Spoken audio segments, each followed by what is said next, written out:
everyone, welcome to another video. How is everyone doing? How's all the social distancing going? Are you guys doing okay? Let me know in the comments. I'm making this video for posterity. This is something that we can look back at weeks, months, years from now when this whole weird episode of our lives is over. I want to talk about how I see the pandemic endgame playing out and talk a little bit about how various aspects of our lives will change when all of this is over. I'll say from the outset that none of my predictions has any basis in science. I am not a doctor or a scientist. I'm not an epidemiologist. I'm not a mathematical modeler or a public policy analyst or any of those kinds of people. I'm just a regular human being just trying to figure out what's what. So to start off, we'll just quickly recap where we are right now. Today is March the 30th, 2020. The worldwide number of COVID-19 cases is currently sitting at about 745,000, with a little more than 35,000 deaths. Number of people recovered is more than 156,000. In Canada, where I am located, we have 6,320 cases, 65 deaths, and 466 recoveries. And in South Africa, where my mom and my brother and other loved ones live, they have 1,280 cases, 2 people have died, and 31 have recovered. We're not on full lockdown, but everyone's kind of self-quarantining here in Canada. Non-essential businesses are closed, schools are closed, park amenities, off-leash dog parks, libraries, fitness centers, all of those kinds of places are closed. Only the essential stuff is open. And, you know, for the most part, people are only venturing out when they have to buy groceries or, you know, get medications out, you know, like walk the dog. So how do I see the end of this pandemic happening? A lot of people are trying to predict how long this is going to last. You know, how long are we going to be doing the whole social distancing thing for? When will schools be going back? When will people be going back to work? When will life return to normal? And my prediction is that it's not going to be one of those things that, you know, just happens. We're not going to wake up one morning and everything is going to suddenly be back to normal. It's going to happen gradually. You know, we'll see, you know, stores will start letting in more people at a time. We may see people going for walks with their neighbors, but they won't necessarily congregate in big groups.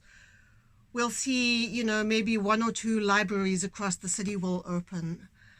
Little things like that. Things are going to happen slowly. Things are going to happen gradually. Something that the medical world is warning us about is that we may see another wave of this in the fall. So once we are no longer social distancing, life has more or less gone back to normal, we may have to kind of rein ourselves in a little bit. It is my hope that if we do get another wave of this in the fall, we will be better prepared. By then, some clinical trials of medical treatments will have started coming in, and we'll just, you know, the medical professions will just have a better idea what to do with all of this. In terms of longer term predictions, I do think there are some ways in which our lives are going to be permanently altered as a result of all of this. I don't think we are ever going to go back to the way we were before all of this happened. We may start to see a change in the capacities of public venues and big public events. I think venue owners and event organizers are going to start to rethink our tendency to cram as many people as possible into the smallest possible spaces. We may start to see fewer tickets being sold to events. For sporting events, initially teams may play to empty stadiums before crowds are even allowed into the stadiums. We may see less crowding in public venues. I am wondering what will happen to the handshake as a form of greeting. It is so ingrained in us socially, but I'm wondering if people are going to be more wary of that.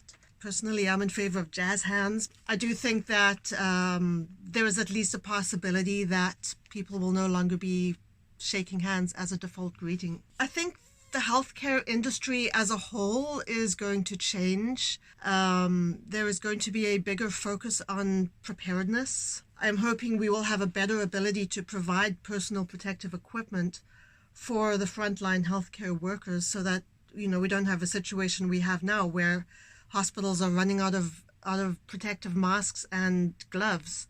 I think, in terms of healthcare policy, we may see a lot of changes. I think, and I hope, governments and policymakers are going to learn a lot from this, and that the healthcare system will be adjusted so that we can be better prepared for these things in the future. I'm thinking and I'm hoping that governments across the world are going to develop a better pandemic response plan. The other thing that may see permanent changes is the world of travel. As we all know, this pandemic has spread across the globe, mostly through air travel, a lot through the cruise liners as well. But, a lot of it is air travel. We are transporting so many people across the world in, shorter and shorter spaces of time. And that does have the potential to spread diseases like this, as we have already seen. Are people going to go back to traveling? I think yes. Humans as a species are restless. We do like to explore. We are a curious animal. We like to see new places. We like to do new things. We like to, go and interact with people from other parts of the world. And I think our innate curiosity as a species will ultimately override the anxieties that we may be collectively feeling about that right now. But perhaps airports and governments will put in better permanent screening protocols to protect us from people who are coming in or leaving who may have some kind of an illness that needs to be contained. Will fewer people be booked on flights? Possibly to begin with. We may see flights deliberately running at less than full capacity, but I think eventually air travel will go back to the way it was, but the airports themselves may have stronger screening. And obviously a lot depends on what travel bans are in existence at any point in time. I think governments are going to be more flexible about both imposing and removing travel bans as needed. I think traveling with sanitized wipes is going to be more of a thing. No one's going to get onto a plane without their little packet of wipes, which I've been doing for a while anyway, but I think everyone's going to do it. Possibly the airlines themselves will have more thorough cleaning of aircraft between flights.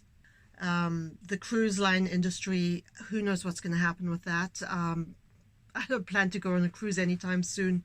I've heard too many stories of outbreaks of things happening on cruise ships. So the cruise line industry may take a big hit as a result of this. Who knows?